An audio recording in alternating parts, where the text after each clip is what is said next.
L'imitation de Jésus-Christ, livre 3e, chapitre 45. Qu'il ne faut pas croire tout le monde, et qu'il est aisé de s'échapper en paroles. Le fidèle. Seigneur, assistez-moi dans la tentation où je suis, parce que le salut qu'on espère des hommes est vain. Psaume 59, verset 13. Qu'il m'est arrivé 2 fois de ne point trouver de la bonne foi où j'en espérais. Et combien de fois en ai-je rencontré où j'en attendais le moins. C'est donc en vain que l'on met son espérance dans les hommes. Le salut des justes n'est qu'en vous, ô mon Dieu. Soyez béni, Seigneur mon Dieu, dans tout ce qui nous arrive. Nous sommes faibles et volages, nous nous trompons, et nous changeons en un instant. Qui est l'homme qui puisse se garder en toute rencontre avec tant de soin et de circonspection, qui ne tombe jamais en quelque surprise ou en quelque peine d'esprit?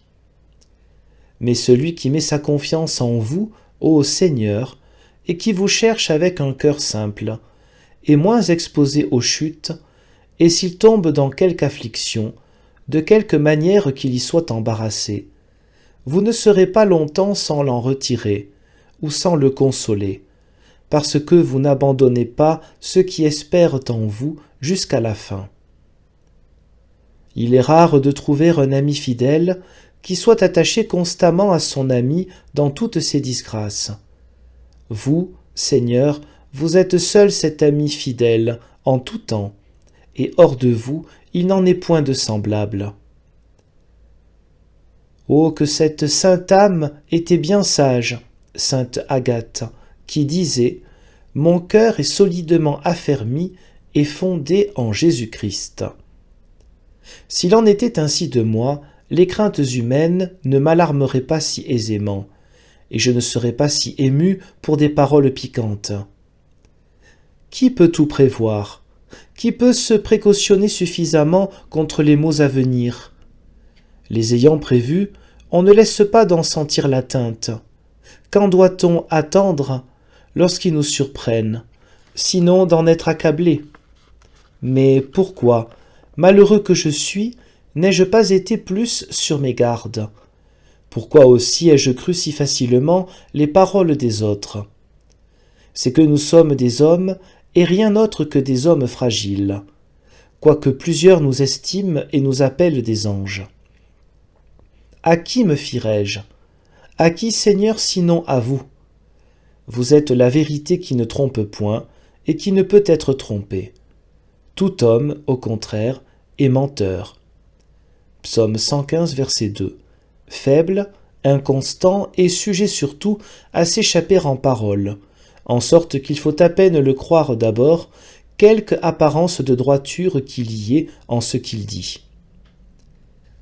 Que vous nous avez avertis avec sagesse, en nous disant qu'il faut se garder des hommes, que l'homme a pour ennemis ceux de sa propre maison, et qu'il ne faut pas ajouter foi à tous ceux qui diront « Le Christ est ici » ou « Il est là ». Michée 7, verset 6, Matthieu 10, verset 17 et 24, verset 23. Je l'ai appris à mes dépens, et Dieu veuille que ce ne soit pas à ma confusion, mais que cela serve à me tenir plus sur mes gardes. Soyez discrets, me dit un homme, soyez discrets, gardez en vous ce que je vous dis. Et pendant que je me tais, et que je crois son secret bien caché, il ne peut observer lui-même le silence qu'il m'a recommandé, mais il me quitte, et dans l'instant, il se trahit lui-même aussi bien que moi. Seigneur, préservez-moi de ces grands parleurs et de ces indiscrets, afin que je ne tombe point dans leurs mains, et que je ne commette jamais rien de semblable.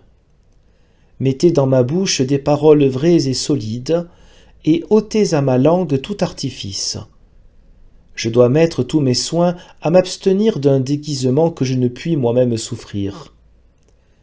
Oh, que c'est une bonne chose et qui contribue à la paix de ne rien dire des autres, de ne pas tout croire indifféremment, d'être réservé à s'entretenir, de se découvrir à peu de personnes, de vous rechercher sans cesse, vous qui voyez le fond des cœurs, de ne pas se laisser aller au premier vent des paroles, mais de souhaiter que tout s'accomplisse au dedans et au dehors, selon le bon plaisir de votre volonté.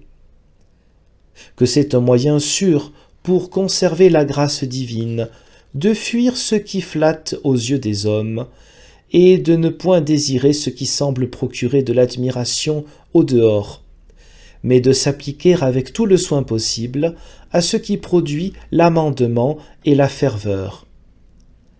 À combien de gens a-t-il été nuisible que leur vertu ait été connue et louée avant le temps? À combien a-t-il été vraiment profitable de conserver la grâce dans le silence durant cette vie fragile qui se passe toute en tentation et en guerre?